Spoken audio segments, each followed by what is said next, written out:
बिहार विधान परिषद के 5 सीटों के एमएलसी चुनाव का परिणाम सबके सामने आ चुका है। इस बार महागठबंधन को भारी नुकसान हुआ है। 2 सीटें उसके हाथ से फिसल गई हैं, जबकि बीजेपी को 1 सीट का फायदा हो गया।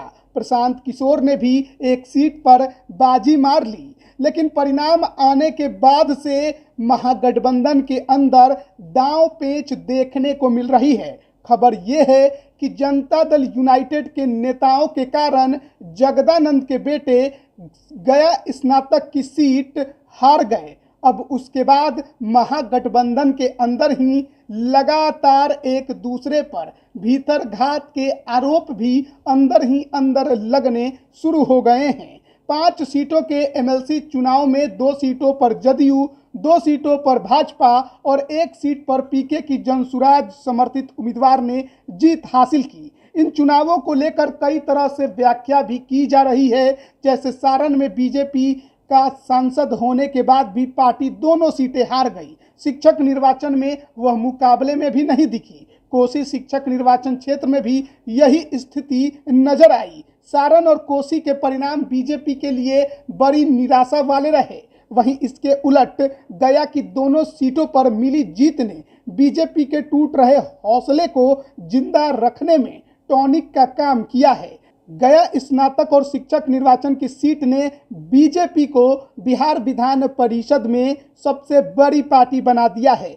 बिहार विधान परिषद में बीजेपी सदस्यों की संख्या अब 24 हो गई है, जबकि जदयू के 23 सदस्य ही रह गए हैं। गया की दोनों सीटों पर मिली जीत इसलिए भी खास है क्योंकि निर्वाचन क्षेत्र में 8 जिले आते हैं, जिनमें जहानाबाद, गया, औरंगाबाद, रोहतास, कैमूर, बक्सर, आरा और अरवल शामिल हैं। इन 8 जिलों को मिलाकर कुल 43 विधानसभा सीट हैं, जिनमें 40 सीटों पर महागठबंधन की पार्टियों का कब्जा है। ऐसे में माना जा रहा था कि यह महागठबंधन ज़्यादा मजबूत है, लेकिन जो परिणाम सामने आए हैं उसके बाद इन क्षेत्र में लोकसभा चुनाव के लिए महागठबंधन के सामने खतरे की घंटी बज चुकी है। गया शिक्षक निर्वाचन क्षेत्र से बीजेपी उम्मीदवार जीवन कुमार ने जीत हासिल की। वह पहली बार चुनावी मैदान में उतरे थे, जबकि जदयू उम्मीदवार संजीव श्याम सिंह यहां पहले से ही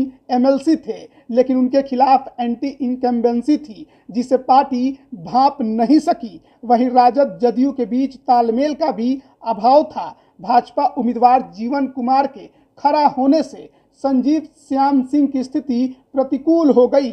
वहीं बात अगर गया स्नातक सीट की करें तो राजद विधायक सुधाकर सिंह के भाई होने के कारण पुनीत सिंह को जदयू वोटरों का सपोर्ट नहीं मिला। अवधेश नारायण सिंह को एंटी इनकम्बेंसी के बावजूद जदयू नेतृत्व से अच्छे संबंध होने का फायदा मिला है। चर्चा तो इस बात की भी चल रही है कि खुद नीतीश कुमार भी राजद उम्मीदवार पुनीत सिंह की जीत नहीं चाहते थे। इसके पीछे पिछले कुछ महीने से सुधाकर सिंह द्वारा लगातार मुख्यमंत्री के खिलाफ दिए गए विवादित बयान से भी इसे जोड़कर देखा जा रहा है। हालांकि इसमें कितनी सच्चाई है यह बताना मुश्किल है, लेकिन इन 5 सीटों के एमएलसी चुनाव के परिणामों ने महागठबंधन के सामने चुनौतियां और बढ़ा दी हैं। बीजेपी के लिए मगध और शाहाबाद का क्षेत्र खुशखबरी लेकर आया है, तो महागठबंधन के लिए एक बड़ी समस्या भी खड़ी हो गई है। जो खबर जदयू नेताओं को लेकर निकल कर सामने आ रही है, क्या उसके बाद राजद नेतृत्व कुछ बड़ा एक्शन लेता दिखाई देगा या फिर महागठबंधन का हल्ला ही मचाते नजर आएगा? जगदानंद के बेटे और सुधाकर सिंह के भाई पुनीत सिंह कांटे की लड़ाई में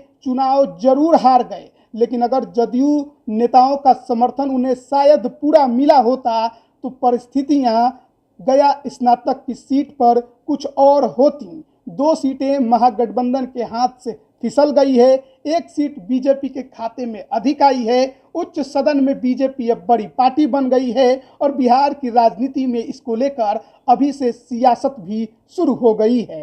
लाइव बिहार यूट्यूब पर सब्सक्राइब और फेसबुक पर लाइक जरूर करें।